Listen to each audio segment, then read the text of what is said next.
नमस्कारम। Hi hello student, my name is Vikas Mathur. I am from crystal clear learning. तो आज की video में हम बात क्या करने वाले हैं, आज की वीडियो में हम क्लास 10th हम आज के वीडियो में क्या बात करने वाले हैं, क्लास 10th जो हमारे पास विज्ञान है हमारे पास क्लास 10th की जो विज्ञान है,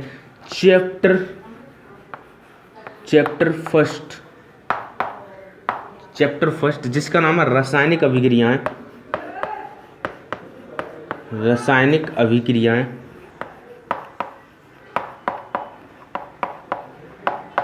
अभिक्रियाएं एवं समीकरण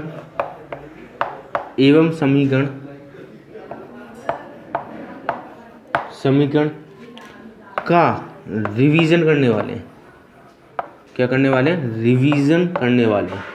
तो कहने का मतलब ये सिंपल सा, हम क्लास 10th के जो विज्ञान का पहला चैप्टर है जिसका नाम है रासायनिक अभिक्रियाएं एवं रासायनिक समीकरण, उसका हम क्या करने वाले हैं? रिवीजन करने वाले हैं। तो ये इस वीडियो में हम पूरा रिवीजन करते हैं जल्दी से। सही। तो सबसे पहले हेडिंग डालते हैं हम अभिक्रिया, इसी को समझते हैं पहले क्या होती है अभिक्रिया।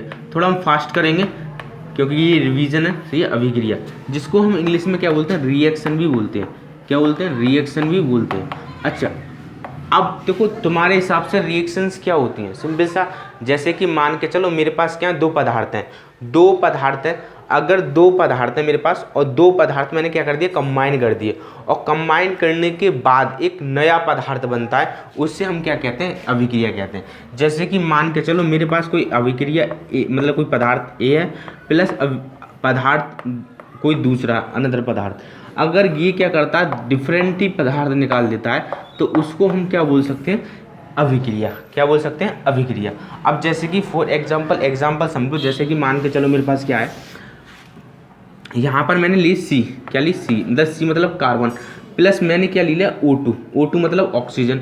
अगर ये दोनों कंबाइन कर जाते हैं तो डिफरेंट ही कंपाउंड निकल के आता है, जैसे हम बोलते हैं कार्बन डाइऑक्साइड। से तो देखो यहाँ पर कार्बन था, कार्बन एक डिफरेंट एलिमेंट है मतलब तत्व है, एक ऑक्सीजन क्या डिफरेंट एलिमेंट है मतलब तत्व है। अब यहाँ ने इसने एक यौगिक बना दिया जिसे हम बोलते हैं कार्बन डाइऑक्साइड। ये भी ये क्या है? इन दोनों से बिल्कुल ही डिफरेंट है। क्या है? बिल्कुल ही डिफरेंट है। तो कहने का मतलब सिंपल सा फंडा है, जब दो या दो से अधिक पदार्थ मिलते हैं आपस में और कुछ नया ही पदार्थ बना देते हैं, उससे हम क्या बोलते हैं? अभिक्रिया बोलते हैं। ठीक है। डेफिनेशन में समझा रखी है, लिखवा रखी है, सब कुछ करवा रखा पहले डिवीजन में। अच्छा, अब बात करते हैं थोड़ा सा इसका, हमारे ये समझ में आ चुका होगा। सही। अब जो है अभिक्रिया के हम देखते हैं टाइप्स। तो टाइप्स होते थे हमारे पास दो प्रकार के। अभिक्रिया कितने टाइप्स होते हैं? दो प्रकार।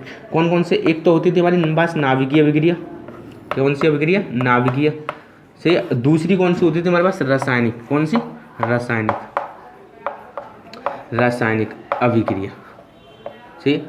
तो देखो पहले हम समझते हैं नाभिकीय अभिक्रिया क्या होती है। नाभिकीय अभिक्रिया से नाभिकीय अभिक्रिया, तो नाभिकीय अभिक्रिया क्या हो सकती है हमारी? जैसे कि मान के चलो हम जानते हैं कि हमारे पास क्या होता है, आई होप ये थोड़ा समझते आना। ठीक है। तो हम पहले हेडिंग डालते हैं नाभिकीय अभिक्रिया। क्या डालते हैं? नाभिकीय अभिक्रिया। सही है। तो नाभिकीय अभिक्रिया में हमारे सबसे पहले कौन सा हो जाएगा? नाभिकीय अभिक्रिया। नाभिकीय अभिक्रिया, इसको थोड़ा समझने की कोशिश करते हैं। नाभिकीय जिससे हम न्यूक्लियर रिएक्शंस भी बोलते हैं। सही। तो इसको समझने की कोशिश करते हैं। जैसे कि हमारे पास हम जानते हैं कि हमारे पास क्या होता है, कोई भी एटम होता है, एटम बोले तो परमाणु। सही। क्या होता है? एटम बोले तो परमाणु, जिसे हम क्या बोलते हैं? परमाणु। सही। परमाणु। तो हमारे पास कोई परमाणु होता है, जैसे कि हम जानते हैं कि 9th क्लास में ने स्ट्रक्चर पढ़ रखा है कि बीच वाले को हम क्या बोल देते हैं? हमारे पास बीच वाले को क्या बोलते हैं? नाभिक। और जैसे कि तुम जानते होंगे कि ये होता है हमारे पास कुछ स्ट्रक्चर कुछ इस टाइप का।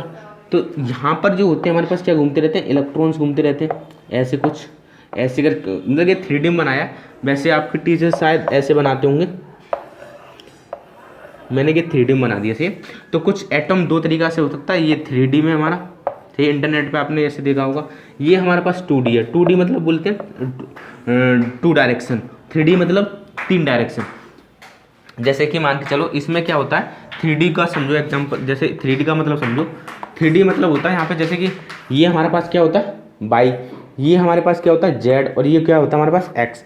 मतलब कि वाई जेड और मतलब सॉरी एक्स है यहाँ पर क्या है? एक्स और यहाँ पर क्या हो जाएगा जेड। तो कि तीनों डायरेक्शन एक ही में आ जाए तो उसे क्या बोल देंगे हम 3D बोल देंगे। अच्छा 2D का मतलब क्या होता है, जिसमें 2 डायरेक्शन आए सिर्फ एक्स और वाई। तो यहाँ पर देखो एक्स हो गया और यहाँ पर क्या हो गया वाई हो गया। तो कहने का मतलब सिंपल सा फंडा ये है, ये हमारा 2D में हो गया और ये किस में हो गया 3D में। तो ये एटॉमिक जो स्ट्रक्चर बनाया जाता है वो 3D में कुछ इस प्रकार बनाया जाता है और 2D में कुछ इस प्रकार बनाया जाता है। यहाँ पर हम ऐसे करके इलेक्ट्रॉन्स दिखा सकते हैं। तो ये इलेक्ट्रॉन्स हैं यहाँ पर, जैसे कि तो पहली कक्षा में कितने इलेक्ट्रॉन आ सकते हैं 2। तो ये मैंने बनाया है कार्बन का, से कार्बन का स्ट्रक्चर। तो कुछ स्ट्रक्चर ऐसा बनता है से। तो यहाँ पर हमारे ये हमें यहाँ तक समझ में आ चुका होगा कि भाई एटम का स्ट्रक्चर कुछ ऐसा होता है। अच्छा एटम के स्ट्रक्चर की बात कर ली हमने। तो देखो इस वाले जो एटम का जो स्ट्रक्चर है, इस वाले जो बीच वाले पार्ट को हम बोलते हैं नाभिक। क्या बोलते हैं? नाभिक।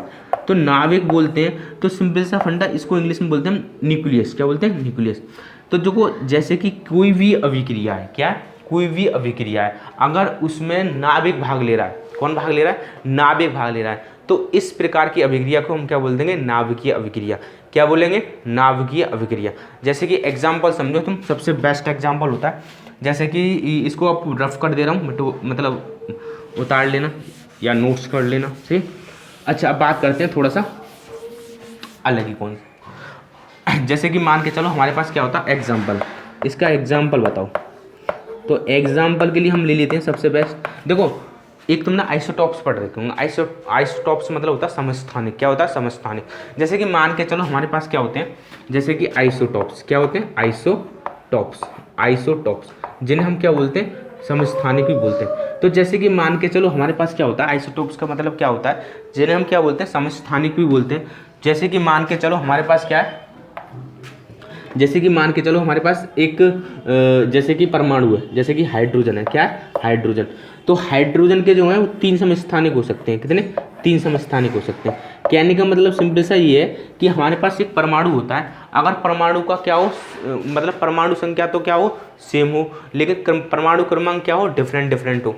जैसे कि मान के चलो हाइड्रोजन का परमाणु एक केस में क्या होता है, 1 होता है, लेकिन इसका जो एटॉमिक नंबर होता है 1। एक तो ये हो जाएगा, ठीक है। और एक कौन सा हो जाएगा, हाइड्रोजन हमारे पास क्या हो 1, सही है। और एटॉमिक नंबर जो मतलब एटॉमिक मास जो हो जाएगा वो कितना आ जाएगा 2। तो देखो और तीसरे में कौन सा हो जाएगा, एटॉमिक नंबर तो 1 हो और जो एटॉमिक मास है मतलब परमाणु द्रव्यमान है वो कितना हो जाएगा 3, ठीक है। अब देखो यहाँ पर क्या हो रहा है, देखो परमाणु संख्या तो सेम है तीनों की। क्या है?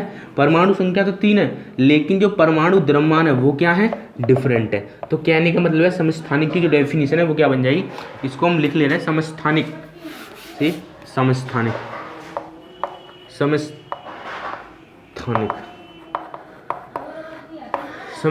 समस्थानिक का मतलब होता है सिंपल सा, समस्थानिक का मतलब होता है जैसे कि जिनके मतलब परमाणु संख्या क्या हो, समान हो और परमाणु द्रव्यमान वो क्या हो, भिन्न भिन्न हो, सही है।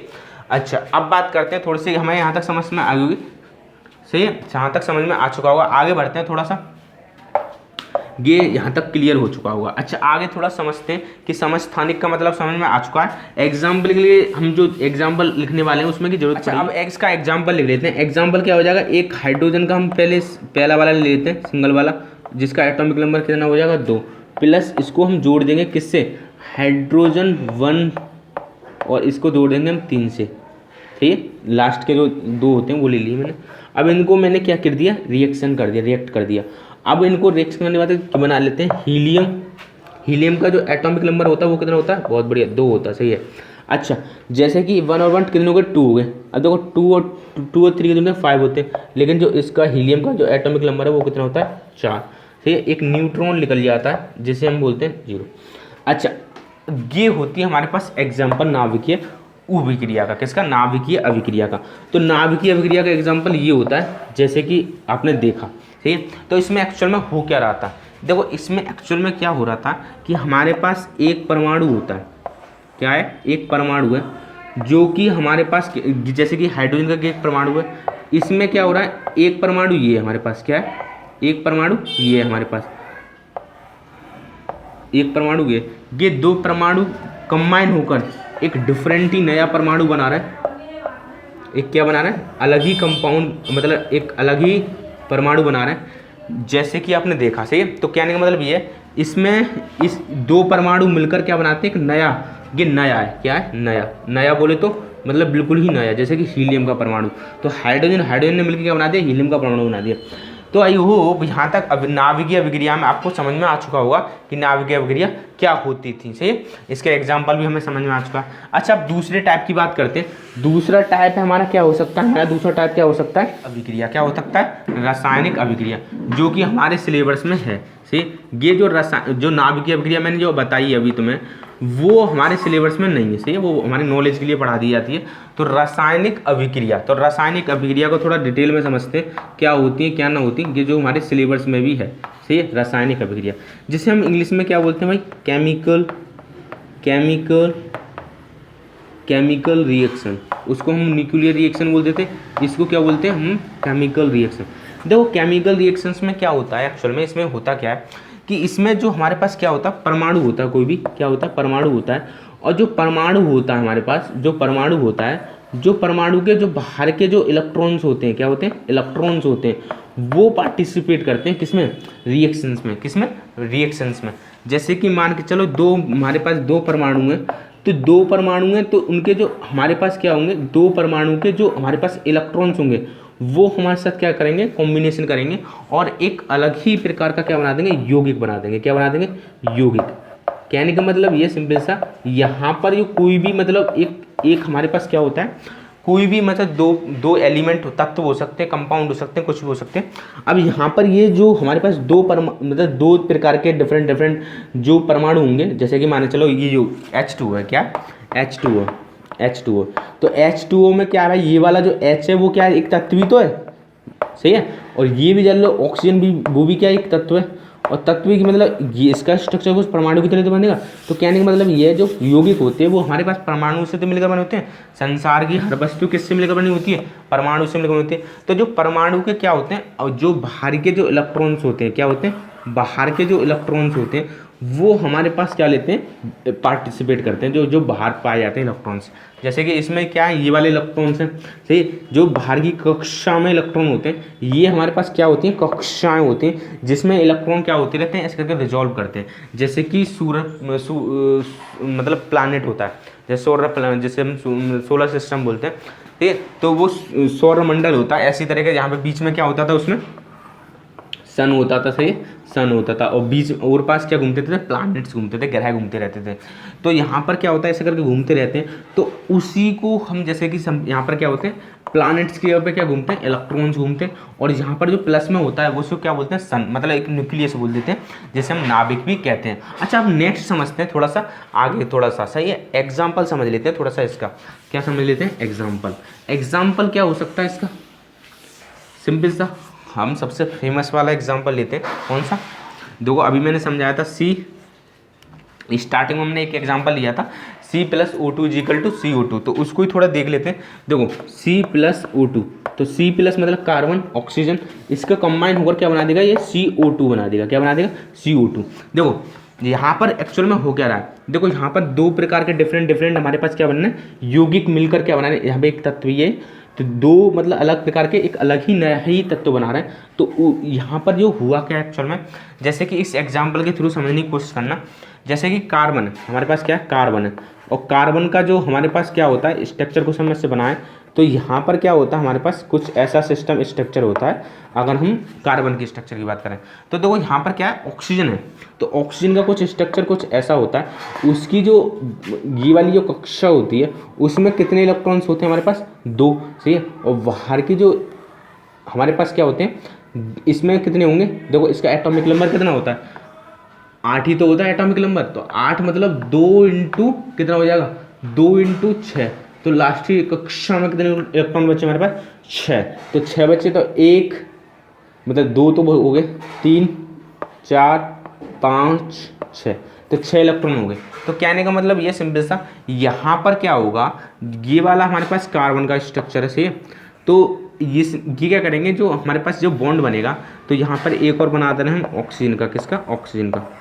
तो कुछ ऐसा होगा, यहाँ पर कितने हो जाएंगे, 6 हो जाएंगे। कितने हो जाएंगे, 6 हो जाएंगे। तो 4 5 6, ठीक। अब देखो यहाँ पर क्या होता है, कार्बन जो होता है हमारे पास अपनी कक्षा में कितने इलेक्ट्रॉन करना चाहता है, 8 इलेक्ट्रॉन करना चाहता है। ये ऑक्सीजन भी अपनी कक्षा में 8 इलेक्ट्रॉन करना चाहता है, क्योंकि दुनिया का सबसे बड़ा रूल होता है कि भाई कोई भी चीज़ है वो स्टेबल होना चाहती है। स्टेबल मतलब परमाणु जो होते हैं ना वो मतलब स्टेबल होना चाहते हैं, मतलब कुछ भी हो लेकिन स्टेबल होना चाहते हैं। जैसे कि कोई भी दुनिया का पशु हो, चाहे पक्षी हो, इंसान हो, कुछ भी हो, लेकिन वो क्या रहना चाहता है, स्टेबल होना चाहता है। स्टेबल मतलब जैसे कि हम पढ़ाई क्यों कर रहे हैं, क्योंकि भाई स्टेबल होने के लिए। अच्छा अब बात करते हैं थोड़ी सी, जैसे कि मान के चलो यहाँ पर क्या होगा, जैसे कि ये क्या करते हैं, एक मतलब शेयरिंग करते हैं। क्या करते हैं, शेयरिंग करते हैं आपस में। जैसे कि यहाँ पे मैं डिफाइन करता हूँ, यहाँ पे 2-2 इलेक्ट्रॉन की शेयरिंग करते हैं ऐसे करके, फिर 2-2 इलेक्ट्रॉन की शेयरिंग करते हैं कुछ इस प्रकार से। तो कहने का मतलब ये कुछ ऐसा बनेगा यहाँ पर, ऐसे मतलब जब एक इलेक्ट्रॉन का पेयर शेयर होता है तो एक बॉन्ड बनता है। यहाँ पर हमारे पास कितने पेयर शेयर हो रहे हैं, 2 शेयर हो रहे हैं, सही। तो कुछ ऐसा बन जाएगा। तो मतलब 2 ऑक्सीजन ने मिलकर एक कार्बन के साथ क्या बना दिया, एक अलग ही कंपाउंड बना दिया। तो कि CO2 का स्ट्रक्चर बनता है, CO2 का स्ट्रक्चर बनता है, सही है। कुछ इस प्रकार स्ट्रक्चर बनता है, carbon double bond carbon double bond से। तो यहाँ पर ये कुछ ऐसा सिस्टम रहता है। तो यहाँ पर और भी एग्जाम्पल ले सकते हैं, Mg+O2 = MgO, ठीक, MgO, सही। तो यहाँ पर क्या होता है कि रिएक्शन संतुलित नहीं है, सही। तो इसको देख लेंगे, आगे पढ़ेंगे हम संतुलित है मतलब कैसे करते हैं। तो देखिए 2 एग्जाम्पल से आपके माध्यम से समझ में आ चुका होगा कि भाई रासायनिक अभिक्रियाएं क्या होते हैं, सही है। थ्योरी तो मैंने लिखवा रखी है, सही। अब खाली समझो रिविजन कर रहे हैं एक तरीका से, सही। अच्छा अब बात करते हैं थोड़ा सा नेक्स्ट हेडिंग पे। तो नेक्स्ट हेडिंग हमारे पास क्या हो जाती है, नेक्स्ट हेडिंग हमारे पास हो जाती है कि जो अभिक्रियाएं वो होती क्यों, क्या अभिक्रियाएं होती क्यों, रासायनिक अभिक्रिया होती क्यों हैं, होती क्यों है, वाई हैपन रिएक्शन, होती क्यों है। देखो ऐसे समझो, जैसे कि मान के चलो हमारे पास क्या है, कोई भी अभिक्रिया है, क्या है, कोई भी अभिक्रिया है। तो जो वो एक होता है, एक वर्ड होता है जिसे बोलते हैं स्थायित्व, क्या बोलते हैं, स्थायित्व, से स्थायित्व। अब यहाँ पर क्या होता है, डायरेक्टली प्रोपोर्शनल होता है 1/, ऊर्जा के, किसके होता है, 1/, ऊर्जा के। तो कहने का मतलब ये सिंपल सा, हमारे पास ये फॉर्मूला याद रखना कभी भी। तो ये बहुत ज़्यादा जरूरी, बहुत इंपॉर्टेंट होता है कि भाई जो हमारे पास रिएक्शंस होती हैं वो क्यों होती हैं, क्योंकि ये जानना बहुत जरूरी होता है। क्योंकि भाई कोई किसी के मन में नई क्वेश्चन आ सकता है, भाई वाई हैपन रिएक्शन, मतलब कि रिएक्शंस क्यों होती हैं, एक्चुअल में रीजन क्या है इनका। तो कोई भी संसार की कोई भी वस्तु होती है या कोई भी वो होती है, तो वो स्टेबल होने के लिए क्या करती हैं, देखो जैसे कि मान के चलो हमारे पास क्या होती है, कोई रिएक्शंस है। अब देखो ये फॉर्मूला थोड़ा सा मैं साइड में लिख दे रहा हूँ इसको, तो क्योंकि अब हेडिंग तो आपको समझ में आई, अभिक्रिया क्यों होती है ये हम पढ़ रहे हैं, फिर इसको भी साफ कर लेते हैं थोड़ा सा। तो मैं इसको फॉर्मूले को साइड में ऊपर लिख दे रहा हूँ, ठीक। स्थायित्व डायरेक्टली प्रोपोर्शनल किसको होता है, हमारे पास ऊर्जा के, सही है, ऊर्जा के, ठीक। अब देखो एक चीज़ समझो, सही। ये फॉर्मूला मैंने यहाँ लिख दिया, इसको थोड़ा समझते हैं डिटेल में, सही, क्योंकि डिटेल में जानेंगे जब भी तो हमारे समझ में आएगा। अच्छा इसको थोड़ा समझने की कोशिश करते हैं, इसको हम बोलते हैं स्टेबिलिटी। देखो इस साइन का मतलब समझते हैं पहले, क्या समझते हैं, इस साइन का मतलब क्या होता है। जैसे कि मान के चलो हमने एक पढ़ रखा है कूलाम, एक नियम होता है कूलाम का नियम, एक कूलाम का नियम होता है। एक कूलाम साइंटिस्ट हैं, उन्होंने क्या दिया था, एक चार्ज के बेसिस पे एक नियम दिया था। क्या नियम दिया था, चार्ज के बेसिस पे। जैसे कि मान के चलो हमारे पास क्या होते हैं, चार्ज होते हैं। अब आप पूछोगे चार्ज क्या होते हैं, जिसको हम हिंदी में क्या बोलते हैं, आवेश बोलते हैं। क्या बोलते हैं, आवेश, सही, आवेश। तो आवेश जो होते हैं हमारे पास 2 प्रकार के होते हैं। एक तो हमारे पास जो चार्जेस होते हैं वो 2 प्रकार के होते हैं। एक तो हमारे पास होता है +Q और एक होता है -Q। क्या होता है, -Q। तो इसको बोलते हैं हम मतलब ऋण आवेश, मतलब इसको धनावेश बोलते हैं, इसको ऋण आवेश बोलते हैं। क्योंकि भाई ऋण का मतलब क्या है, माइनस, और धन का मतलब क्या है, प्लस। तो इसको मतलब धनावेश बोलते हैं, इसको ऋण आवेश बोलते हैं, सही। तो आवेश कितने प्रकार के होते हैं, 2 प्रकार के। तो इन्होंने एक नियम दिया था, एक फॉर्मूला ड्राइव किया था कि भाई जैसे कि मान के चलो मेरे पास क्या है, हमारे पास क्या है, हमारे पास 2 आवेश हैं। क्या है, 2 आवेश हैं, 2 आवेश हैं। और एक पर हमारे पास क्या चढ़ रहा है, +Q चढ़ रहा है, और एक चढ़ रहा है -Q। मतलब ये 2 आवेश हैं मेरे पास, और यहाँ पर क्या है, 2 आवेश हैं। तो इनके बीच की डिस्टेंस उन्होंने मानी r, कितनी मानी, r, स्मॉल r से।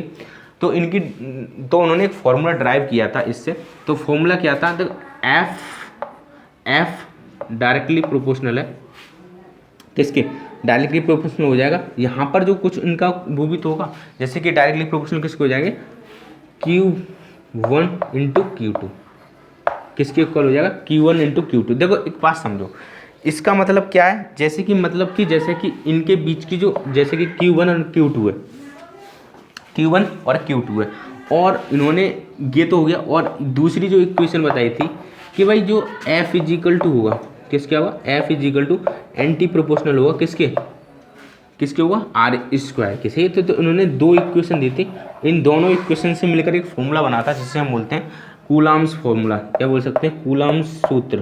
सही है, सही है। तो यहाँ पर F proportional to Q1 into Q2 upon R square, कुछ ऐसा फॉर्मूला दिखता है हमारे पास, कूलाम बाबा का फॉर्मूला। सही है। अच्छा देखो इसको समझते हैं थोड़ा सा, इसमें हम थोड़ा डिटेल में जाते हैं और थोड़ा समझने की कोशिश करते हैं। देखो यहाँ पर क्या था कि आर है, क्या है, आर है। आर डिपेंड करती है कि भाई कितना फोर्स लगेगा, कितना लगेगा, फोर्स मतलब डिस्टेंस लगेगा। अब जैसे कि इसको समझने के लिए सबसे बेस्ट एग्जाम्पल देखो मैग्नेट वाला, क्या होता है, मैग्नेट वाला। तो देखो मैग्नेट जो होती है हमारे पास, क्या होती है, मैग्नेट। तो मैग्नेट जो होती है उसमें क्या होता है, एक नॉर्थ होता है और एक साउथ होता है। ठीक है। तो जैसे कि हम इनकी डिस्टेंस को क्या कराते हैं, जैसे कि हम, तुमने देखा होगा कभी मैग्नेट से आप खेले हो, तो मैग्नेट जब हम उनको पास पास लाते हैं तो फोर्स एकदम बहुत तेज लगता है। सही, लेकिन जैसे हम उनको दूर दूर करते हैं, दूर दूर फोर्स कितना क्या होता है, कम हो जाता है, बल क्या हो जाता है, कम हो जाता है। तो देखो डिस्टेंस बढ़ेगी, डिस्टेंस बढ़ेगी तो फोर्स क्या होगा, ऑटोमेटिक कम होगा। तो इस जो साइन का मतलब है, मैं वो समझाने के लिए सबको समझा रहा हूँ। तो डिस्टेंस जितनी ज़्यादा बढ़ेगी उतनी ज़्यादा बल क्या होगा, कम होगा, क्या होगा, कम होगा। अब डिस्टेंस जितनी ज़्यादा पास होगी उतना ही जो मतलब चार्जेस के बीच में जो बल है वो क्या होगा, बढ़ेगा ऑटोमेटिकली। अच्छा अब बात कर लेते हैं थोड़ा सा, कि मैंने छोटा सा समझा दिया, वैसे तो बहुत बड़ा है, अब किसी दिन बताएंगे, इस कूलाम्स लॉ को पढ़ाएंगे तो हम इसमें डिटेल में करेंगे डिस्कस। चलिए तो बस इस साइन का मतलब समझो थोड़ा सा। सही, इस साइन का मतलब थोड़ा सा समझ में आ चुका होगा। जैसे कि अगर हमारे पास स्थायित्व तो बढ़ेगा, क्या होगा, स्थायित्व तो बढ़ेगा, तो ऊर्जा ऑटोमेटिक क्या हो जाएगी, कम हो जाएगी। अगर ऊर्जा ज़्यादा होगी, ऊर्जा ज़्यादा होगी तो स्थायित्व ऑटोमेटिक क्या हो जाएगा, कम हो जाएगा। तो जैसे कि मान के चलो हमारे पास क्या होता है, जैसे कि कोई एटम, क्या एटम है, अगर उसकी ऊर्जा हाई है, मतलब जो बहुत ज़्यादा है, जहाँ है, तो वो क्या हो जाएगा, लेस स्टेबल, मतलब कि बहुत ज़्यादा कम स्टेबल हो जाएगा। मतलब कि वो हर किसी के साथ रिएक्शन करने के लिए तैयार बैठेगा, से बहुत ज़्यादा तैयार कर बैठेगा। और जिसकी मतलब कोई भी एटम है, क्या है, कोई भी एटम है, अगर एटम की जो हमारे पास क्या होती है, अगर उसकी ऊर्जा क्या रहती है, कम, लेस रहती है, क्या रहती है, लेस, मतलब इसको हाई को बोलते हैं अधिक, क्या बोलते हैं, अधिक। ठीक है। और इस लेस को हम क्या बोलते हैं, कम, कम रहेगी। तो वो उसी से कम रिएक्शन करने की कोशिश करेगा। जिनकी ऊर्जा जितनी ज़्यादा कम होगी उस स्थायित्व क्या हो जाएगा, बढ़ जाएगा। ऊर्जा मतलब जितनी हाई, जैसे कि जैसा बोल रहे हो एटम है, क्या है, एटम है, इसका जो स्थायित्व कितना है, कम होगा। स्थायित्व जितना कम होगा और इसका जो क्या होगा, अधिक होगा। इधर समझो, जैसे कि मान चलो हमारे पास क्या है, इसकी जो स्थायित्व जितना कम होगा उसकी ऊर्जा कितनी रहेगी, हाई रहेगी। ऊर्जा जितनी हाई रहेगी स्थायित्व इतना क्या रहेगा, कम रहेगा। अब जैसे कि सपोज करो यहाँ पे स्थायित्व अधिक है तो ये इसका क्या हो जाएगा, कम हो जाएगा। यहाँ तक ये फंडा सिंपल। तो कहने का मतलब ये सिंपल सा, कोई भी रिएक्शंस होती है, क्या होती है, कोई भी रिएक्शंस होती है, तो रिएक्शंस होती क्यों है, क्योंकि वो भाई मतलब अपना स्टेबिलिटी, मतलब स्टेबल होने के लिए।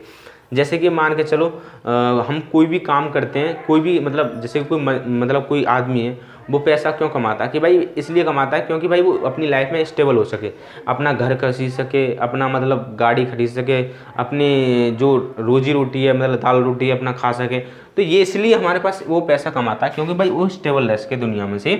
तो ये फंडा आपको समझ में आ चुका होगा। सही, तो ये इसलिए हमारे पास रिएक्शंस होती हैं। तो आपको समझ में आ चुका होगा कि रिएक्शंस क्यों होती हैं। तो रिएक्शंस जैसा फंडा एक बोल सकते हैं अपना स्थायित्व बढ़ा, मतलब स्थायित्व को रहने के लिए, स्टेबल होने के लिए क्या होती है, रिएक्शंस होती हैं। क्योंकि कौन स्टेबल होना चाहता है, एटम, और एटम से मिलकर क्या बनते हैं। अच्छा अब नेक्स्ट टॉपिक की बात करते हैं, नेक्स्ट हेडिंग लगाते हैं। हमारे पास क्या होते हैं, जैसे कि मान के चलो रासायनिक समीकरण, क्या होते हैं, रासायनिक समीकरण। अब ये रासायनिक समीकरण क्या होते हैं, इनको थोड़ा डिटेल में समझते हैं कि रासायनिक समीकरण क्या होते हैं। रासायनिक समीकरण से क्या होता है, रासायनिक समीकरण। तो रासायनिक समीकरण हमारे, इसको इंग्लिश में हम बोलते हैं केमिकल इक्वेशंस, केमिकल इक्वेशन से। केमिकल इक्वेशन बोलते हैं, केमिकल इक्वेशन बोलते हैं, केमिकल इक्वेशन। तो केमिकल इक्वेशन को थोड़ा समझते हैं क्या होती है क्या नहीं होती है। पहले बात क्या है, जैसे कि सपोज करो मैंने क्या लिखा, कार्बन लिखा, यहाँ पर क्या लिखा, कार्बन लिखा। इस ध्यान से समझना इस बात को, बहुत ज़्यादा इंपॉर्टेंट है ये। अब मैंने यहाँ पे लिखा ऑक्सीजन, ठीक, क्या लिखा, ऑक्सीजन, ऑक्सीजन लिखा, क्या लिखा, ऑक्सीजन, ठीक, ऑक्सीजन।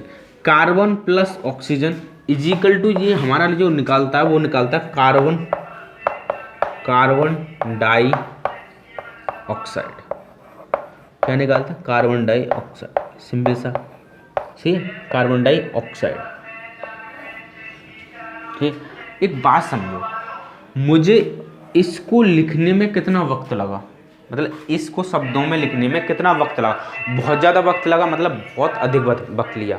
अगर मैं इसी रिएक्शंस को, इसी चीज़ को कुछ ऐसे भी तो लिख सकता हूँ, C+O2 इजिकल टू CO2, इसको भी तो लिख सकता हूँ ऐसे करके। आप समझो जैसे कि यहाँ पर हमारे पास कार्बन को क्या रिप्रेजेंट कर दिया, C से, ऑक्सीजन को किससे रिप्रेजेंट कर दिया, O से, और कार्बन डाइऑक्साइड को किस रिप्रेजेंट कर दिया, CO2 से। तो देखो ये होता है साइंटिस्टों का दिमाग। साइंटिस्ट बड़े तेज हैं दिमाग के, मतलब उन्होंने सोचा भाई ऐसे, मतलब कोई बच्चा है, अब बच्चा बार बार हिंदी में लिखेगा, मतलब उस शब्दों में लिखेगा उसे, तो उसका बहुत ज़्यादा टाइम वेस्ट होगा। मतलब इसमें नुकसान क्या है, नुकसान ये है कि हमारे पास वक्त बहुत ज़्यादा लगेगा लेकिन हम सीखेंगे कम। क्या, इसमें वक्त तो बहुत ज़्यादा लगेगा लेकिन हम सीखेंगे कम। तो साइंटिस्टों ने एक जुगाड़ निकाला। जुगाड़ क्या है कि भाई इस कार्बन को हम C से रिप्रेजेंट कर देंगे, इस ऑक्सीजन को O2 से रिप्रेजेंट कर देंगे, और इस कार्बन डाइऑक्साइड को CO2 से रिप्रेजेंट कर देंगे। तो जिससे हमारा कोई बच्चा अगर रिएक्शंस को सीखेगा, समझेगा, पढ़ेगा, समझेगा, तो वो आसानी से समझ सके। मतलब कि इसमें फ़ायदा क्या मिला हमें कि मतलब कम टाइम ज़्यादा लर्निंग, कहने का मतलब है कम टाइम ज़्यादा लर्निंग, मतलब कम समय में ज़्यादा हम सीख सकते हैं इसमें। अच्छा, अब बात करते हैं थोड़ी सी आगे की। अच्छा, आगे आई होप यहाँ तक समझ में आ चुका होगा। तो सिंपल सा हमारे पास इसकी डेफिनेशन जो निकल के आती है इस एग्जाम्पल के माध्यम से, तो इस एग्जाम्पल से माध्यम से ये निकल के आती है कि भाई रासायनिक समीकरण उन्हें कहते हैं कि शब्दों के स्थान पर, क्या, शब्दों, कोई शब्द हमारे पास, और शब्दों के स्थान पर हम क्या स्टार्ट कर दें उसको, सूत्र। अब ये सूत्र क्या होते हैं, देखो हर चीज़ में एक सूत्र होते हैं। जैसे कार्बन का, जैसे ऑक्सीजन का सूत्र क्या है, O2 होता है, कार्बन का OC मान सकते हो। ये सूत्र होते हैं। और एक और होते हैं प्रतीक। क्या होते हैं, प्रतीक, ठीक, क्या होते हैं, प्रतीक,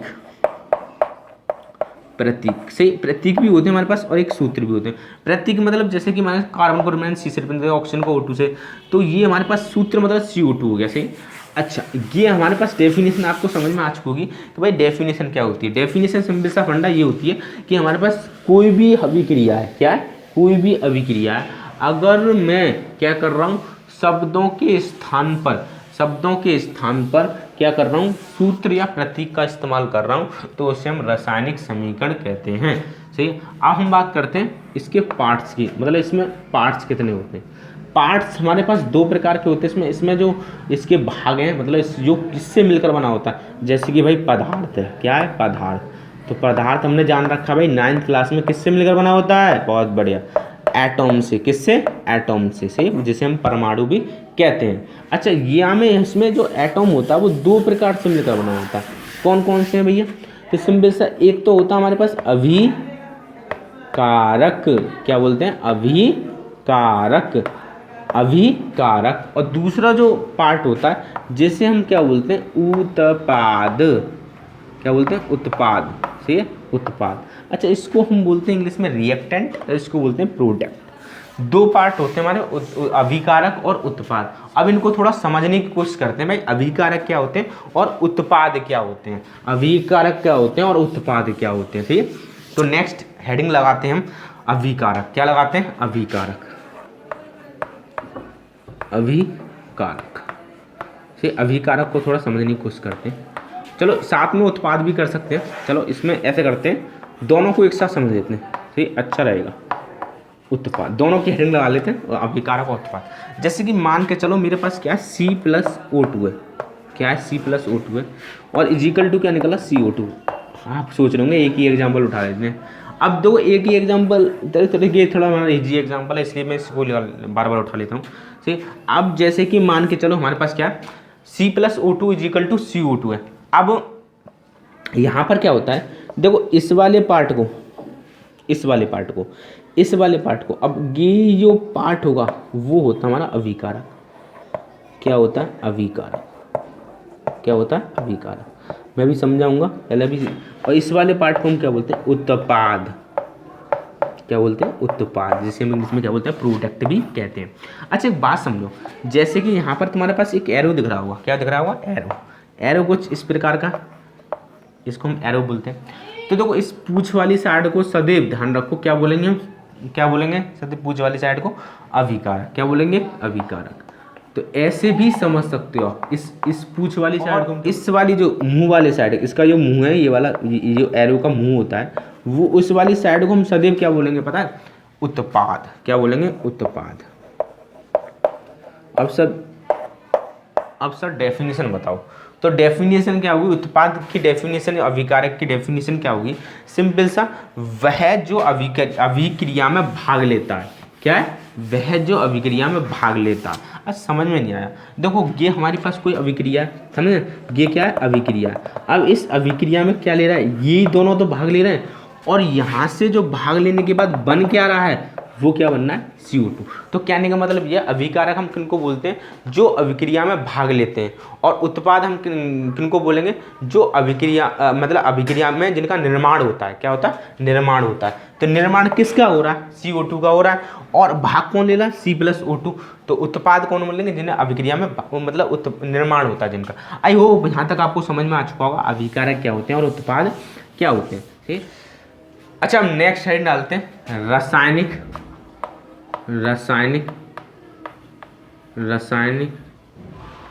समीकरण को क्यों संतुलित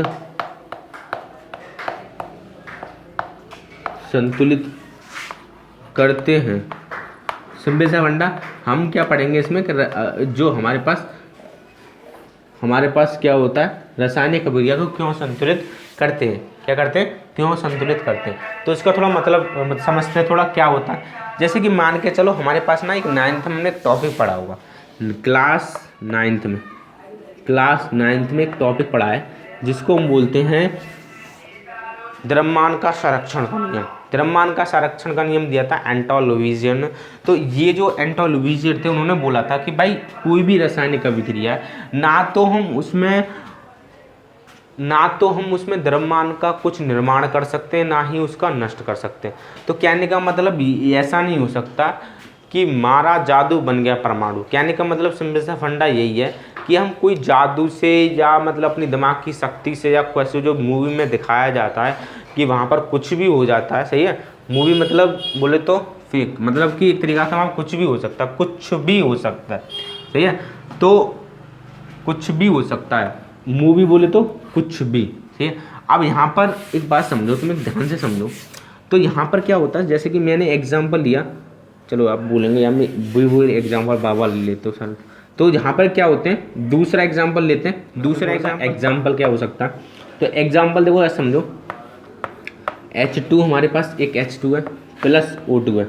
ठीक है, H2 plus O2 is equal to हमारे पास बनना है H2O। क्या बनना है, H2O। हम जानते हैं पानी बोलते हैं इसको। ठीक है, पानी बन रहा है। तो जो पानी होता है वो हाइड्रोजन ऑक्सीजन से मिलकर बना होता है। तो ये भी हमारे पास कैसी है, गैस है। ठीक है, ये हमारे पास क्या है, गैस है। ये हमारे पास क्या होता है, लिक्विड या हो सकता है। ठीक है, तो तीनों फॉर्म में हो सकता है, लिक्विड या मतलब सिंपल सा लिक्विड में हो सकता है, सॉलिड में हो सकता है, और गैसेस में भी हो सकता है। अच्छा देखो H2 है, O2 है, समझना ध्यान से। H2 और O2 है, इन दोनों को मैं कंबाइन कर रहा हूँ, मतलब मिला रहा हूँ आपस में से। क्या बनना है, H2 बनना है। तो देखो यहाँ पर हम बात करें तो देखो इस वाली रिएक्शंस में क्या हो रहा है, अगर हम ध्यान से देखें तो यहाँ पर इधर साइड में कितने हाइड्रोजन है, हाइड्रोजन की जो संख्या है वो कितनी है, 2।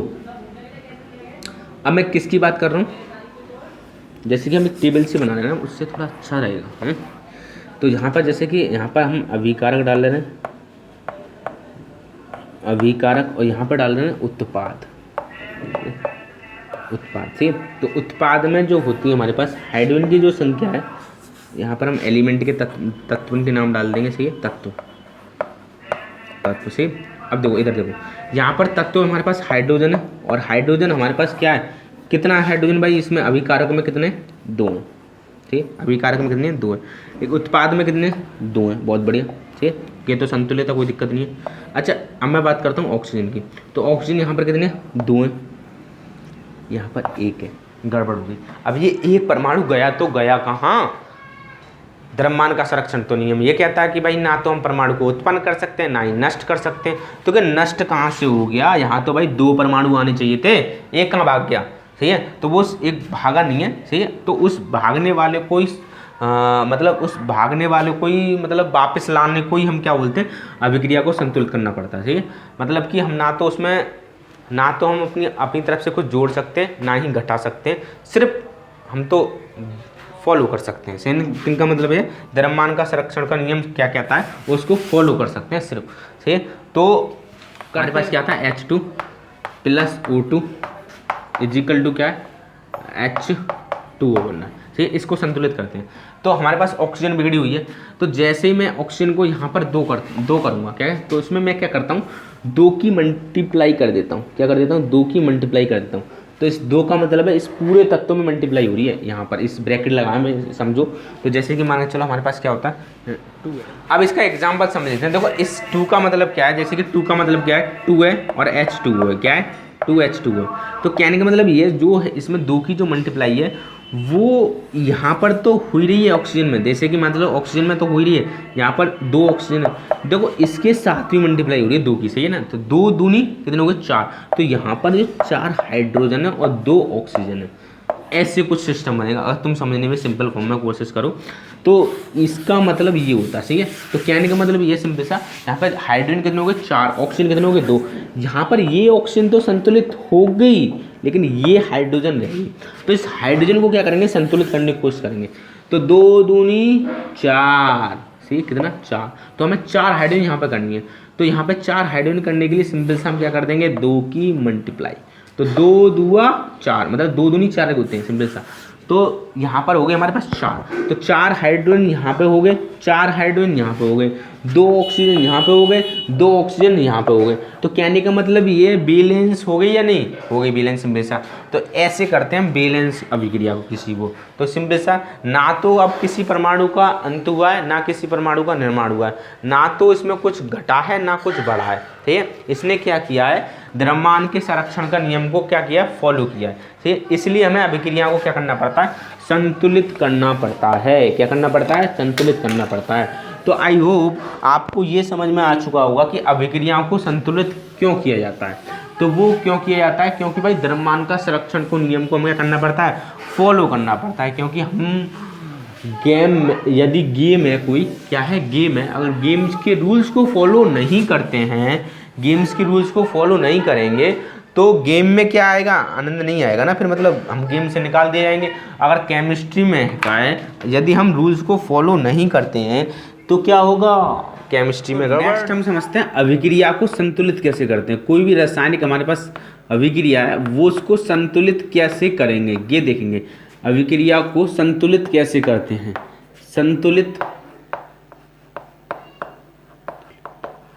कैसे करते हैं, कैसे करते हैं, तो ये जानने वाले हैं इस वीडियो में से। अब बात करते हैं, तो इस टॉपिक्स में हम ये जानने वाले हैं कि भाई अभिक्रिया को संतुलित कैसे करते हैं। अच्छा बात करते हैं थोड़ी सी, तो एक एग्जांपल लेते हैं। जैसे कि मेरे पास है मैग्नीशियम, क्या है, मैग्नीशियम प्लस ऑक्सीजन है, मेरे पास क्या है, ऑक्सीजन, और मैं इसकी रिएक्शन करा देता हूँ तो हमारे पास मिल जाता है MgO, क्या मिल जाता है, MgO।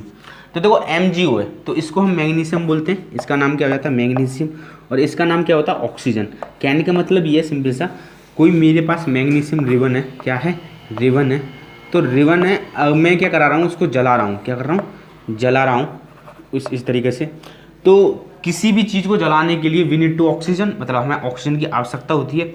अगर सपोज करो हमारे पास क्या है, एक कैंडल है, और कैंडल है तो कैंडल जो होती है तुमने देखा होगा, अगर जलती हुई कैंडल है हमारे पास, तो अगर जलती हुई कैंडल है तो उसमें क्या होगा, अगर मैं क्या करता हूँ उसके ऊपर क्या रख देता हूँ, ग्लास रख देता हूँ, क्या रख देता हूँ, कोई भी ग्लास रख देता हूँ, तो वो जो कैंडल है वो क्या हो जाएगी, बुझ जाएगी, तुरंत ही क्या हो जाएगी, बुझ जाएगी। क्यों? क्योंकि वहाँ पर जो थी हमारे पास ऑक्सीजन नहीं थी। सही है। तो कहने का मतलब सिंपल सा फंडा यही है हमारे टाइम। तो किसी भी चीज़ को जलाने के लिए हमें वी नीड टू ऑक्सीजन, मतलब हमें ऑक्सीजन की आवश्यकता पड़ती है। अच्छा, यहाँ तक आपको समझ में आ चुका होगा। तो हम देखते हैं भाई, उसको देखते हैं भाई, ये जो रिएक्शंस है, जो ये अभिक्रिया है वो संतुलित या असंतुलित है। तो देखो यहाँ पर mg कितने, एक है, यहाँ mg कितने, एक है। ये तो अभिकारक में देखो, अभिकारक में हमारे पास mg कितने थे भाई, एक, कितना था, एक। और उत्पाद में भी कितना है, उत्पाद में भी हमारे पास कितना है, एक। तो कहने का मतलब mg तो हमारे पास संतुलित है, लेकिन ऑक्सीजन गड़बड़ कर रहा है। क्या कर रहा है, ऑक्सीजन गड़बड़ कर रहा है। देखो ऑक्सीजन कैसे गड़बड़ कर रहा है, यहाँ पर ऑक्सीजन कितनी है, दो, यहाँ पर ऑक्सीजन कितनी है, एक है। तो गड़बड़ नहीं कर रहा है। तो हम इसको थोड़ा सा इसके लगाते हैं, इसको सही करते हैं इसको। देखो जैसे कि मान चलो मैं इसमें क्या कर देता हूँ, 2 से मल्टीप्लाई कर देता हूँ, क्या कर देता हूँ, 2 से मल्टीप्लाई कर देता हूँ। तो जैसे ही मैंने 2 से मल्टीप्लाई की तो क्या हो गया, हमारा mg बिगड़ गया, mg बिगड़ गया तो mg से यहाँ से 2 से मल्टीप्लाई कर दो, बस होगी संतुलित। तो ऐसे करते हैं रिएक्शन को संतुलित। तो संतुलित करना आ गया होगा। तो सिंपल सा हम थोड़ा सा और भी रिएक्शन देखते हैं, थोड़ी सी एक दो एग्जाम्पल और देखते हैं। फिर मैं क्या करूँगा, स्क्रीन पर क्या करा दूँगा, उनकी प्रैक्टिस करा दूँगा अच्छी तरह से। सही। अच्छा, अब नेक्स्ट समझते हैं, थोड़ा सा एक एग्जांपल और देखते हैं। यदि मैं किसकी रिएक्शन करा देता हूँ, Fe की रिएक्शन करा देता हूँ, किससे, Fe की रिएक्शन करा देता हूँ H2O से। किससे करा देते हैं, H2O से। तो हमारे पास जो निकलता है, सही है, जो निकलता है Fe2O3 प्लस, और हमारे पास क्या निकलेगा, हाइड्रोजन गैस। क्या निकलेगी, हाइड्रोजन गैस। सही, हाइड्रोजन गैस। देखो ये रिएक्शन क्या होती है, जंग लगना। क्या होता है, जंग लगना। सही है। जंग मतलब जैसे कि हमारे पास क्या, ये क्या होता है, आयरन होता है। क्या होता है, आयरन। आयरन बोले तो लोहा। क्या होता है, लोहा। तो लोहा होता है। तो लोहा जो होता है हमारे पास, ये जो लोहा है जब हमारे पास जल के संपर्क में आता है, किसके संपर्क में, जल के संपर्क में आता है, तो इस पर जंग लगना स्टार्ट हो जाती है, जिसे हम बोलते हैं, इस प्रोसेस प्रक्रिया को बोलते हैं संक्षारण, जिसको हमारे एनसीईआरटी ने कटवा दिया। सही, इसको टॉपिक्स को हम नहीं पढ़ेंगे। अच्छा आगे बढ़ते हैं, थोड़ा सा आगे थोड़ा समझते हैं इन चीज़ों को। तो देखो यहाँ पर जो Fe हमारे पास कितनी है, 2 है। यहाँ पर Fe कितनी है, 1 है। तो यहाँ पे मैं क्या करूँगा, 2 से मल्टीप्लाई कर दूंगा। जैसे मैंने 2 से मल्टीप्लाई की यहाँ पर, तो Fe तो हमारा क्या होगा, संतुलित हो गया। लेकिन O3 देखो यहाँ पे कितने, ऑक्सीजन 3 है, तो यहाँ पे कितनी, 1 है। तो यहाँ से कितनी मल्टीप्लाई कर देंगे, 3 से। तो जैसे ही मैंने 3 से मल्टीप्लाई की तो हाइड्रोजन बिगड़ गया, तो 3 दूनी 6। तो यहाँ पर हमें 6 हाइड्रोजन करनी है, तो कितने से मल्टीप्लाई कर दो, 3 से मल्टीप्लाई कर दो। तो ये हो गया हमारे पास संतुलित। सही है। तो ये रिएक्शन क्या होगी, संतुलित। देख लो, ट्राई कर सकते हो तुम, कोई भी एलिमेंट परमाणु ले लो, सब क्या है, संतुलित में। जितने अभिकारक में उतने किस्में होंगे, उत्पाद में होंगे। जितने हमारे पास अभिकारक में हमारे पास, उतने ही किस्में होंगे, उत्पाद में होंगे। बात समझ में आ रही, नहीं आ रही? चलो अब देखो, और मैं एग्जाम्पल है वो स्क्रीन पर करा दूंगा। तो हम नेक्स्ट टॉपिक पे बढ़ते हैं। ठीक है, क्योंकि हम रिवीजन कर रहे हैं अभी। ठीक है, हम अभिक्रिया के प्रकार पढ़ते हैं। क्या पढ़ते हैं, अभिक्रिया के प्रकार। सही है। और अभिक्रिया नहीं, रासायनिक अभिक्रिया से।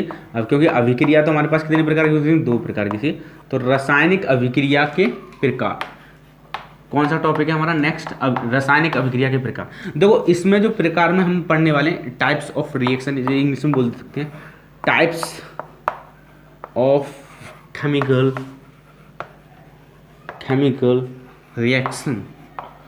तो सिंपल सा हमारे पास क्या हो जाएगा, टाइप्स ऑफ केमिकल रिएक्शंस। अच्छा, इसको थोड़ा समझने की कोशिश करते हैं। देखो इसमें हम बहुत सारे टाइप्स पढ़ने वाले हैं। ठीक है, तो जो पहला टाइप है हम उसको बोलते हैं संयोजन अभिक्रिया। क्या बोलेंगे, संयोजन अभिक्रिया। पहला जो टाइप है वो कौन सी पढ़ने वाले हैं हम, संयोजन अभिक्रिया, जिसे हम एक नाम से भी जानते हैं, योगात्मक अभिक्रिया। किसके नाम से, योगात्मक अभिक्रिया। योगात्मक अभिक्रिया से योगात्मक अभिक्रिया एक नाम से भी जानते हैं। इसमें होता क्या है एक्चुअल में, देखो इसमें होता क्या है, अगर मैं इसकी जनरल इक्वेशन लिखूं तो हमारे पास होता है A प्लस बी। क्या होता है, A प्लस बी। हमारे पास 2 पदार्थ मिलकर क्या बनाते हैं, एक पदार्थ बनाते हैं, C। तो कहने का मतलब है हमारे पास कितने पदार्थ मिलकर कितने बनाते हैं, 2 पदार्थ मिलकर एक पदार्थ बनाते हैं। कहने का मतलब ये यहाँ पर क्या है, अभिकारक है। क्या है, अभिकारक। तो कहने का मतलब है जब अभिकारक में हमारे पास 2 पदार्थ होंगे तो वो क्या बना देगा, एक बना देगा। क्या बना देगा, एक बना देगा। एग्जाम्पल देखते हैं थोड़ा सा इसका। देखो एग्जाम्पल देखो, C plus O2 is equal to क्या बन जाता है, CO2। और भी एग्जाम्पल हो सकते हैं जो हमने अभी देखा था, Mg plus O2 is equal to हमारे पास क्या बन जाएगा, MgO। अच्छा, इस रिएक्शन को संतुलित कर लेते हैं, थोड़ा सा होगी संतुलित। सही है। अब देखो ये हमारे पास दो एग्जाम्पल हो गए। अच्छा, अब नेक्स्ट अभिक्रिया की बात करते हैं। तो इसकी डेफिनेशन अगर एग्जाम में आ जाती है तो सिंपल सा ऐसे डिफाइन कर सकते हो आप कि जब दो या दो से अधिक मिलकर पदार्थ मिलकर एक नए पदार्थ का निर्माण करते हैं, एक नए पदार्थ का, सही है, एक नए पदार्थ का निर्माण करते हैं, तो उससे क्या बोल देंगे हम, योगात्मक अभिक्रिया, या बोल सकते हैं हम संयोजन अभिक्रिया। सही है, संयोजन अभिक्रिया। अब बात करते हैं थोड़ी सी नेक्स्ट अभिक्रिया के टाइप्स की। सही, नेक्स्ट अभिक्रिया का टाइप्स कौन सा हो जाएगा, अभिक्रिया की बात करते हैं। नेक्स्ट अभिक्रिया की बात करते हैं जिसका नाम है ऊष्माक्षेपी अभिक्रिया। क्या नाम है, ऊष्माक्षेपी अभिक्रिया। क्या बात करते हैं, ऊष्माक्षेपी अभिक्रिया की बात करते हैं। सही है, अभिक्रिया ऊष्माक्षेपी, इसको एक्सोथर्मिक भी बोलते हैं। सही है, एक्सोथर्मिक इंग्लिश में बोलते हैं। अच्छा, हम बात करते हैं थोड़ी सी इसकी क्या होती है। देखो, जैसे कि मान के चलो हमारे पास ना ऐसी बहुत सारी रिएक्शन है जो कि हमें ऊष्मा प्रदान करती हैं। ऊष्मा का मतलब होता है जो कि मतलब अपने अंदर से ऊर्जा निकालती हूँ। सही है, क्या करती हूँ, ऊष्मा निकालती हूँ। तो ऊष्माक्षेपी का मतलब क्या होता है, छेपना, मतलब ऊर्जा को क्या करना, उत्सर्जित करना, निकालना अपने अंदर से। सही है, तो कहने का मतलब वह अभिक्रिया जो ऊष्मा को उत्सर्जित करती हैं उन्हें क्या बोल देते हैं हम, ऊष्माक्षेपी अभिक्रिया। जैसे कि for example C+O2 is equal to CO2। तो यहाँ पर जो है ये वाला, और प्लस थोड़ी सी क्या निकाल देगी, हीट निकालेगा। सही, हीट। जैसे कि आप प्रेस करते हो, कोयले वाली जो प्रेस होती है उसमें क्या होता है, कोयला को जलाया जाता है, हमें ऑक्सीजन की प्रेजेंस में कोयला को जलाते हैं तो हमें क्या मिलता है, एक तो कार्बन डाइऑक्साइड मिलती है जिसे हम धुआं बोलते हैं। अब ये और हमारे पास क्या निकलती है, हीट, जिससे हम क्या, जिसकी हेल्प से हम क्या कर पाते हैं, प्रेस कर पाते हैं। सही। और जो बिजली वाली प्रेस होती है, मतलब इलेक्ट्रिसिटी वाली प्रेस होती है, आजकल जो विद्युत वाली प्रेस आ रही है, उनमें क्या करते हैं हम, जो विद्युत ऊर्जा है उससे किस में कन्वर्ट कर देते हैं, ऊष्मा ऊर्जा में। सही, तो जिसके कारण हम क्या कर पाते हैं, प्रेस कर पाते हैं। अच्छा, आगे थोड़ी सी नेक्स्ट रिएक्शन और टाइप्स देख लेते हैं। आगे बात करते हैं, आगे थोड़ी सी आगे हमारे पास हो जाएगा ऊष्मा शोषी अभिक्रिया। कौन सी हो जाएगी, ऊष्मा शोषी अभिक्रिया। ऊष्मा शोषी अभिक्रिया, निकल जाए यार, क्यों परेशान कर रहा है मुझे। ऊष्मा शोषी अभिक्रिया किसे बोलेंगे, ऊष्मा शोषी अभिक्रिया। क्या होती है, थोड़ा समझने की कोशिश करते हैं। ऊष्माक्षेपी अभिक्रिया। सही, ऊष्मा शोषी का मतलब क्या होता है, सोखना, जिन्हें मतलब कि हमें तोड़ने के लिए किसकी जरूरत पड़ती है, ऊष्मा की। जैसे कि मान के चलो बर्फ देखा होगा, जब हमारे पास बर्फ जो होती है, हमें अगर जो बर्फ है अगर उसे किस में कन्वर्ट करना है, पानी में। किस में कन्वर्ट करना है, पानी, मतलब ऐसी तो होता पानी फैल जाता तो सही, तो पानी में बर्फ कन्वर्ट करना है तो वो क्या करती है, जो बर्फ़ जो होती है वो चारों तरफ से क्या लेने लगती है, ऊष्मा लेने लगती है। क्या लेने लगती है, ऊष्मा लेने लगती है। सही है, ऊष्मा लेने लगती है। सही है, ऊष्मा को क्या करने, अपने अंदर ग्रहण करने लगती है। मतलब ये क्या कर रही है, जो क्यू है हमारे पास, जो आइस का क्यू है, वो क्या कर रहा है, अपने अंदर ऊष्मा को खींच रहा है, अपने आप को पिघालने के लिए, मतलब पिघलने के लिए वो किस में कन्वर्ट होना चाह रहा है, द्रव में कन्वर्ट होना चाह रहा है। किस में कन्वर्ट होना चाह रहा है, द्रव में। तो कहने का मतलब सिंपल सा फंडा यही है हमारे पास कि जब हमारे पास कोई आइस क्यू होता है और आइस क्यू जो ठोस अवस्था से द्रव अवस्था में बदलने की कोशिश कर रहा है, तो ऐसी प्रक्रिया को हम मतलब एक तरीके से रिएक्शन तो होती नहीं है, लेकिन एग्जाम लगे थोड़ी मतलब समझ में आया होगा कि भाई ये ऊष्मा शोषी क्या होती है। तो ऊष्मा शोषी वह अभिक्रिया होती है जिनको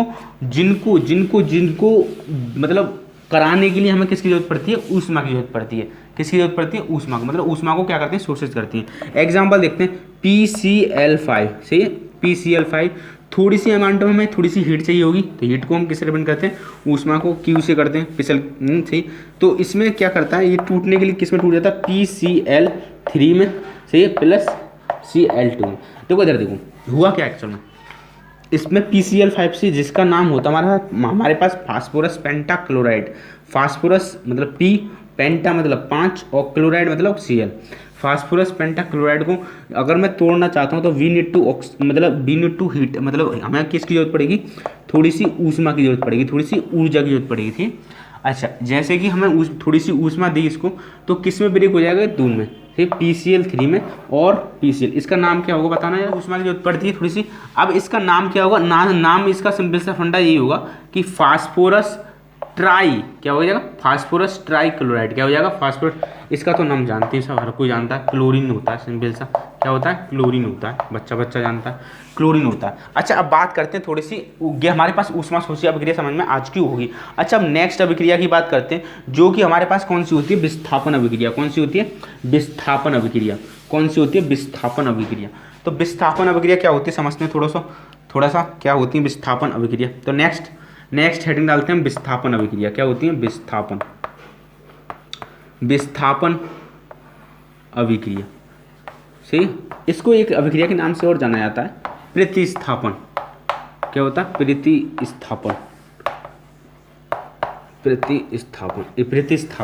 सही, इसको इंग्लिश में बोलते हैं डिस्प्लेसमेंट रिएक्शन। सही, डिस्प्लेसमेंट रिएक्शंस। अच्छा बात करते हैं थोड़ी सी, जैसे कि मान के चलो मेरे पास क्या है, दो व्यक्ति ऐसे हैं, क्या हैं, दो व्यक्ति ऐसे हैं।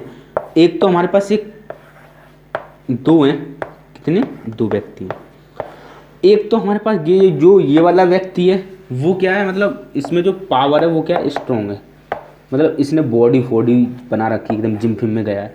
जो ये व्यक्ति है ये हमारे पास क्या है, वीक है थोड़ा सा, मतलब ये बेचारा मतलब वीक है, वैसे ताकत में सिंपली जाता है। अब इंसान दुनिया में हर तरह के इंसान पाए जाते हैं।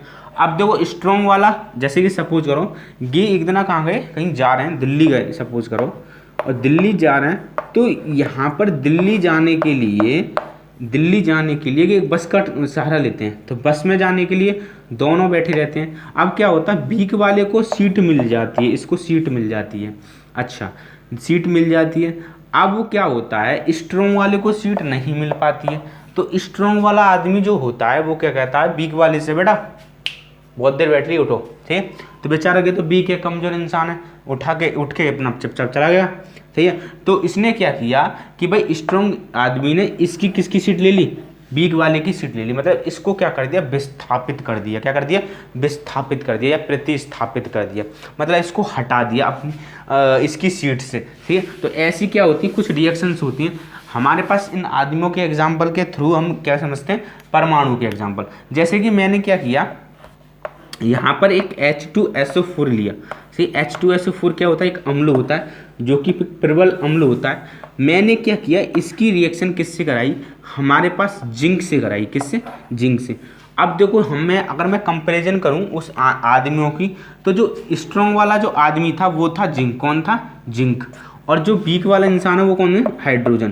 क्योंकि सिंपल सा, तो अब क्या होगा, ये वाला जो हाइड्रोजन है ना, ये वाला हाइड्रोजन इससे बोलेगा बेटा बहुत देर बैठ लिया तू, निकल यहाँ से। तो हाइड्रोजन बेचारा वीक इंसान है, वो तो चुपचाप निकल गया। तो यहाँ पर क्या करेगा, ये हाइड्रोजन की जगह पे स्थान बैठ जाएगा और खुदा के बैठ जाएगा, और बेचारा हाइड्रोजन है वो क्या रह जाएगा, अधूरा। क्या हो जाएगा, अधूरा। क्या हो जाएगा, अधूरा। किसी दिन मैं इसके ऊपर एक एक्सपेरिमेंट करके दिखाऊंगा, बहुत बढ़िया है। ठीक, अगर मुझे वक्त मिला तो इस रिएक्शन के ऊपर एक एक्सपेरिमेंट करके दिखाते हैं। सही है, तो अब हमारे पास क्या होता है, ये वाली जो रिएक्शन है, आई होप समझ में आ चुकी होगी। सिंपल था, इस रिएक्शन में क्या हुआ, इस जिंक ने क्या किया, इस H2O को क्या कर दिया, भगा दिया, हटा दिया, निकाल दिया, प्रतिस्थापित कर दिया, विस्थापित कर दिया, जो कुछ बोलना चाहते हो बोल सकते हो। सही है, अब क्या होगा, ये रिएक्शन सी प्रतिस्थापित। इसकी डेफिनेशन क्या होगी, जब एक स्पीशीज दूसरी स्पीशीज को प्रतिस्थापित कर देती है तो ऐसी अभिक्रिया को हम क्या बोलते हैं, विस्थापन अभिक्रिया। क्या बोलते हैं, विस्थापन अभिक्रिया। अच्छा अब नेक्स्ट हेडिंग डालते हैं प्रतिस्थापन अभिक्रिया, या बोल सकते हैं इसको द्विविस्थापन। क्या समझते हैं, द्विविस्थापन अभिक्रिया, डबल डिस्प्लेसमेंट। द्विविस्थापन अभिक्रिया क्या समझते हैं, द्विविस्थापन अभिक्रिया, इसको डबल डिस्प्लेसमेंट रिएक्शन भी कहा जाता है। अच्छा अब बात करते हैं थोड़ी सी इसकी बात। देखो यहाँ पर क्या होते हैं, आयंस का क्या होता है, जो आयंस होते हैं हमारे पास क्या होते हैं, दो प्रकार के होते हैं। एक तो हमारे पास क्या होता है, धनायन, और एक होता है बेटा ऋणायन, जिन पे पॉजिटिव चार्ज होता है, जिन पे नेगेटिव चार्ज होता है। आगे बढ़ते हैं थोड़ा सा। तो द्विविस्थापन अभिक्रिया और आयंस हमारे कितने प्रकार के होते हैं, दो प्रकार के, एक तो धनायन और एक होता है ऋणायन। आई होप यहाँ तक आपको समझ में आ चुका होगा। सही है, आगे थोड़ा सा इसका एग्जाम्पल देखते हैं कि भाई एग्जाम्पल क्या होता है। एग्जाम्पल क्या होगा द्विविस्थापन अभिक्रिया का। सही है, तो यहाँ पर क्या होता है Na2 Na2SO4 होता है हमारे पास, Na2SO4 होता है, जैसे हम सोडियम सल्फेट भी कहते हैं। अच्छा, इसकी रिएक्शन में कराता हूँ बेरिलियम क्लोराइड से, किससे, BaCl2, इसकी साथ इसकी रिएक्शन कराता हूँ। तो इसमें एक्चुअल में होता क्या है, देखो यहाँ से हमारे पास बेरियम सल्फेट निकलता है, बेरियम सल्फेट निकलता है, और प्लस हमारे पास क्या बचता है, NaCl, क्या बचता है, NaCl। अब देखो इधर देखो, इसमें रिएक्शन में हुआ क्या था, देखो यहाँ पर जो मैं अगर इसकी बात करूँ Na की, तो यहाँ पर Na पे क्या आता है, प्लस चार्ज, ठीक है, और SO4 पे क्या होता है, SO4 पे डबल माइनस, ठीक है, तो यहाँ पे 2 है ना, तो इस पे कितने आ जाएंगे, 2 प्लस, ऐसे लिख सकते हैं, ठीक।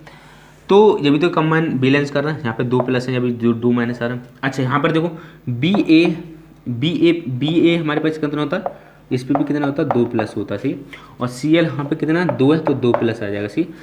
अच्छा, अब बात करते हैं हम, देखो इसमें हो क्या रहा है, इसमें ये क्या हमारी, ये क्या चीज़ है हमारे, है क्या चीज़ है ये हमारी, ये हमारे पास आयन ही तो है, क्या है, आयन, मतलब आयन होते क्या है, जैसे कि सोडियम है, सोडियम हमारे पास क्या है कि एट परमाणु है कोई, अगर मैं इस पे से क्या कर लेता हूँ, एक इलेक्ट्रॉन्स को बाहर निकाल लेता हूँ इसमें से, तो ये हमारे पास Na+ में कन्वर्ट हो जाता है। तो इसी चीज़ को तो हम क्या बोलते थे, आयंस बोलते थे। तो ये भी तो हमारे पास किस फॉर्म में, आयंस की फॉर्म में। तो आयंस की फॉर्म में, तो कहने का मतलब ये है, इसमें एक्चुअल में हो क्या रहा है, इसमें देखो ये वाला जो सोडियम है ना, ये वाला जो सोडियम है वो बेरिलियम के पास ये वाला जो सोडियम है वो किसके पास चला जाएगा, क्लोरीन के पास, किसके पास, क्लोरीन के पास, और जो बेरिलियम है वो किसके पास चला जाएगा, इस सल्फेट के पास, क्योंकि इसमें क्या हो रहा है, शेयरिंग हो रही है, क्या हो रही है, शेयरिंग हो रही है, मतलब आयंस का आदान प्रदान हो रहा है, क्या हो रहा है, आयंस का आदान प्रदान हो रहा है। तो कहने का मतलब सिंपल सा फंडा यही है कि हमारे पास इस रिएक्शन में क्या हो रहा है, आयंस का आदान प्रदान हो रहा है। तो इस रिएक्शन में क्या हुआ कि आयंस का जो आदान प्रदान हुआ, तो ऐसी अभिक्रियाएं जिनमें आयंस का आदान प्रदान होता है उसे क्या बोलते हैं हम, द्विविस्थापन अभिक्रिया, क्या बोलते हैं, द्विविस्थापन अभिक्रिया। एग्जाम्पल के थ्रू आपको समझ में अच्छा आया होगा। चलो आगे बढ़ते हैं, थोड़े से आगे हम दूसरी रिएक्शन देखते हैं। तो दूसरी जो रिएक्शन है हमारी डालते हैं, हमारी कौन सी हो जाएगी, अपचयन अभिक्रिया, क्या हो जाती है, अपचयन अभिक्रिया,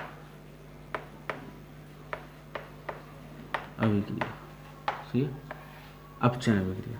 देखो अपचयन तथा उपचयन को दोनों को एक साथ समझोगे तो अच्छा समझ में आ जाएगा, उपचयन अभिक्रिया, ठीक है। और यहीं पे हम एक और अभिक्रिया कर लेंगे, जैसे हम बोलते हैं रेडॉक्स अभिक्रिया, ठीक है, तो एक तीर से 3 निशाने मर जाएंगे, ठीक है। अब देखो यहाँ पर क्या होगा हमारे पास कि अपचयन अभिक्रिया समझेंगे, फिर समझेंगे उपचयन अभिक्रिया। देखो अपचयन अभिक्रिया बोलो, या इसके एक और बोलते हैं ऑक्सीकरण, ऑक्सीकरण भी बोलते हैं, या इस इंग्लिश में ऑक्सीडेशन भी बोलते हैं, ठीक। अब थोड़ा समझते हैं। देखो अपचयन में क्या होता है, यहाँ पर जो अपचयन है, अपचयन में क्या होता है, हाइड्रोजन की तो वृद्धि होती है, किसकी, हाइड्रोजन की तो वृद्धि होती है, तथा ऑक्सीजन का क्या होता है, ह्रास होता है। और इसमें क्या होता है, ऑक्सीजन की तो वृद्धि होती है लेकिन हाइड्रोजन का क्या होता है, ह्रास होता है। कहने का मतलब यह है,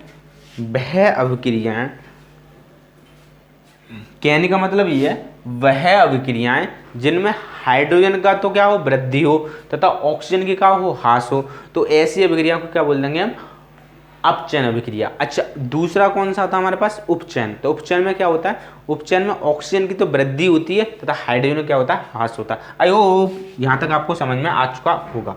अच्छा, इसका एक एक एग्जाम्पल देख लेते हैं। एग्जाम्पल कौन सा हो सकता है, इसका एग्जाम्पल देख लेते हैं। एक एग्जाम्पल हमारे पास क्या होगा, इसका उपचयन का एग्जाम्पल देखते हैं पहले।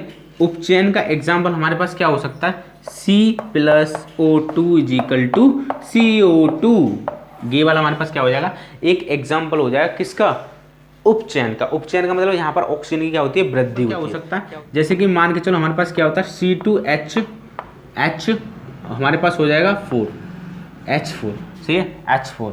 अगर मैं क्या कर देता हूँ, इसमें हाइड्रोजन से रिएक्शन करा देता हूँ, तो हमारे पास इसमें क्या हो जाएगी, C2H6 क्या हो जाएगा, H2। तो यहाँ पर क्या हो रही है, हाइड्रोजन की वृद्धि हो रही है, क्या हो रही है, हाइड्रोजन की वृद्धि हो रही है। जैसे कि यहाँ पे H4 था, यहाँ पे कितना हो गया, H6 हो गया, तो यहाँ पे हाइड्रोजन क्या हो रही है, वृद्धि हो रही है, क्या हो रही है, वृद्धि हो रही है। यहाँ पर क्या हो रहा है, ऑक्सीजन की क्या हो रही है, वृद्धि हो रही है, क्या हो रही है, ऑक्सीजन। यहाँ पे कार्बन एक ही तो बचा सिंगल, यहाँ पर अब ऑक्सीजन क्या हो गया, ज़्यादा, यहाँ पे हाइड्रोजन 4 थे खाली, यहाँ पे कितने हो गए, 6 हुए। तो ऐसे हमारे पास ये 2 एग्जाम्पल होते हैं बहुत अच्छे वाले। तो आई होप यहाँ तक आपको समझ में आ चुका होगा। अच्छा, अगर ये दोनों अभिक्रियाएं एक साथ हों, क्या हों, एक साथ हों, उन्हीं को हम बोल देते हैं रेडॉक्स अभिक्रिया। क्या बोल देते हैं, रेडॉक्स अभिक्रिया। क्या बोल देते हैं, रेडॉक्स अभिक्रिया। अगर ये दोनों क्या हों, किसी भी रिएक्शन में दोनों अभिक्रियाएं एक साथ हों, किसमें हो, दोनों एक साथ हों, उनको क्या बोलते हैं, रेडॉक्स अभिक्रिया, जो कि सेल की अभिक्रिया होती है। सेल जो होता है हमारे पास, जो बैटरी लगाते हैं, रिमोट टीवी पे मालूम पड़ते हैं, वो जो सेल होते हैं उनमें क्या होती है, रेडॉक्स अभिक्रिया होती है। क्या होती है, रेडॉक्स अभिक्रिया होते हैं। अच्छा, नेक्स्ट समझते हैं। ये तो आपको समझ में आ होगा कि अपचयन क्या होता है, उपचयन क्या होता है, तथा रेडॉक्स अभिक्रिया क्या होती है। तो रेडॉक्स अभिक्रिया हम उन्हें बोलते हैं जिनमें उपचयन तथा अपचयन अभिक्रिया दोनों एक साथ हों दोनों, तो उनको क्या बोलते हैं, अपचयन। अच्छा, अब नेक्स्ट टॉपिक समझते हैं हम, क्या, जैसे कि संक्षारण। क्या समझते हैं, संक्षारण। और हमारे पास एक होता है विकृत गंधता। देखो, ये दोनों टॉपिक तुम्हारे कटवा दिए गए हैं 2023 के अकॉर्डिंग से, कि दोनों टॉपिक क्या कर दिए, कटवा दिए गए हैं। लेकिन हम तब भी समझ रहे हैं अपने नॉलेज के हिसाब से। अगर कोई किसी बच्चे को समझना है कि भाई संक्षारण क्या होते हैं, विकृत क्या होती है, तो उनको मैं बता दे रहा हूँ। सही। तो देखो, पहले समझो, पहले हम समझते हैं संक्षारण क्या होता है। क्या होता है संक्षारण? देखो, सिंपल सा फंडा, हमारे पास क्या होती है, एक लोहे की छड़ होती है। क्या होती है, लोहे की छड़ होती है। अगर लोहे की छड़ है वो किसके संपर्क में आ जाए, H2O के संपर्क में आ जाए तथा ऑक्सीजन के संपर्क में आ जाए, तो वो धीरे धीरे क्या होने लगती है, नष्ट होने लगती है। इस प्रक्रिया को हम क्या बोलते हैं, संक्षारण बोलते हैं। कहने का मतलब ये है, अगर तुमने कोई अपनी साइकिल देखी हो, और साइकिल जब बारिश के दिन होते हैं, बारिश होती है, तो बारिश के दिनों में तुमने वो साइकिल कहाँ रख दी, बारिश में रख दी। तुम जब देखोगे, जब एक 1 मंथ बाद, मतलब 1 महीने के बाद, तो वो लाल दुल्हन की तरह सज जाती है। मतलब कि जो लाल दुल्हन का मतलब होता है, उस पर लाल रंग का कलर चढ़ जाता है, एकदम दुल्हन की तरह दिखती है, बिल्कुल। सही है। तो कहने का मतलब ये सिंपल सा, हमारे पास संक्षारण वह होता है, जैसे कि मान के चलो हमारे पास कोई भी लोहे की, धातु की कोई भी चीज़ है, अगर उस पर क्या हो रहा है, धीरे धीरे क्या हो रहा है, वो नष्ट हो रहा है, तो इस प्रक्रिया को हम क्या बोलते हैं, संक्षारण बोल देते हैं। क्या बोल देते हैं, संक्षारण बोल देते हैं। क्या बोल देते हैं, संक्षारण। अच्छा, आगे थोड़ा एग्जाम्पल दे लेते हैं इसके।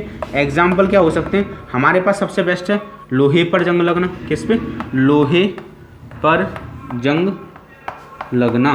क्या हो जाएगा, लोहे पर जंग लगना। अच्छा, दूसरा एग्जाम्पल क्या हो सकता है हमारे पास, दूसरा एग्जाम्पल सबसे बाद कॉपर पर हरे रंग की परत चढ़ना। हरे रंग की परत चढ़ना, परत चढ़ना। सही। अच्छा, तीसरा एग्जाम्पल क्या हो सकता है, चांदी पर काले रंग की परत चढ़ जाना,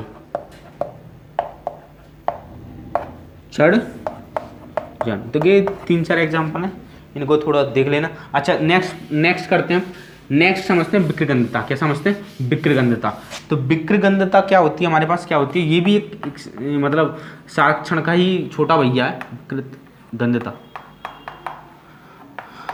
विकृतगंधता से विकृतगंधता। अब देखो, समझो इधर देखो, यहाँ पर विकृतगंधता का मतलब क्या होता है, जैसे कि कोई हमारे पास दाल है। क्या है, दाल है, और दाल क्या हो रही है, अगर वो ऑक्सीजन के प्रेजेंस में आ जाती है, किसके प्रेजेंस में आ जाती है, ऑक्सीजन के प्रेजेंस में आती है, तो वो धीरे धीरे क्या होता है, उसका स्वाद बदलने लगता है। क्या हो जाता है, स्वाद बदलने लगता है। जैसे कि आपने क्या होगा, दाल देखी होगी, तो दाल अगर हम उसको रख देते हैं ऑक्सीजन की प्रेजेंस में, तो वो धीरे धीरे मतलब झाग से देने लगती है। तो मैंने देखा होगा ऑब्जर्व करके, मतलब वो खराब होने लगती है। अगर हम उसको खाने लगेंगे तो उसका स्वाद क्या हो जाएगा, चेंज हो जाता है, मतलब बेकार हो जाता है वो, मतलब बेकार ही हो जाता है, खाने लायक नहीं है। सही है। तो यहाँ पर हम आगे जो दाल है वो खराब हो जाएगी। सही। तो कहने का मतलब है, इसकी डेफिनेशन क्या बनेगी, तो देखो सिंपल सा, चलो मैं ऐसी लिख, किसी खाद्य पदार्थ या बसा को ऑक्सीजन में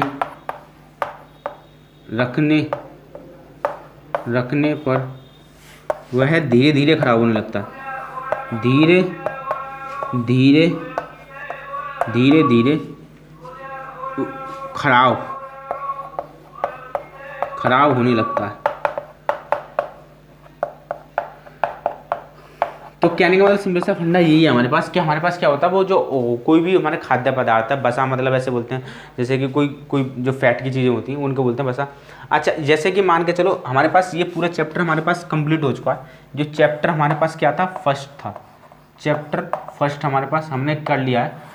अब हम इसके थोड़े से इम्पोर्टेंट क्वेश्चन देखने वाले हैं, ठीक है। तो ये जो चैप्टर फर्स्ट है आप जिसका नाम है रासायनिक अभिक्रियाएं एवं रासायनिक समीकरण, आपको पूरा समझ में आया होगा। हमने इसका छोटा सा एक रिवीजन देखा था, से थोड़ी वीडियो तो लंबी हो गई है, लेकिन आपको अगर चीज़ों को समझना है तो थोड़ा पेशेंस तो रखना होगा, क्योंकि बिना सब्र के कुछ नहीं मिलता। एक पौधे को पेड़ बनने के लिए क्या होना चाहिए, मतलब एक पौधा है तो पौधा अगर पेड़ बनता है तो उसके भी लिए क्या लगता है, वक्त लगता है। जैसे कि मान के चलो कोई मतलब आपने बीज लिया और उसको आप वृक्ष का देखना चाहते हो, तो पहले उसके लिए पहले ज़मीन तैयार की जाती है, फिर उसको बोया जाता है, फिर उसमें खाद डाला जाता है, उसमें पानी डाला जाता है, बहुत सारी सामग्री डाली जाती है, तो जब जाके वो क्या बनता है, वृक्ष बनता है। वो तुमने एक रात में बोया, एक रात में पूरा नहीं बन पाता, ठीक है। तो कहने का मतलब हमें चीज़ों को अगर समझना है तो पेशेंस तो अपनी ज़िंदगी में रखना, कुछ सीखना है तो, ठीक है। आप देखो यहाँ पर हमने चैप्टर फर्स्ट कर लिया, पूरा चैप्टर फर्स्ट। तो आई होप आपको ये समझ में आया होगा। तो अपने जीवन में पेशेंस रखिए। Thank you so much watching.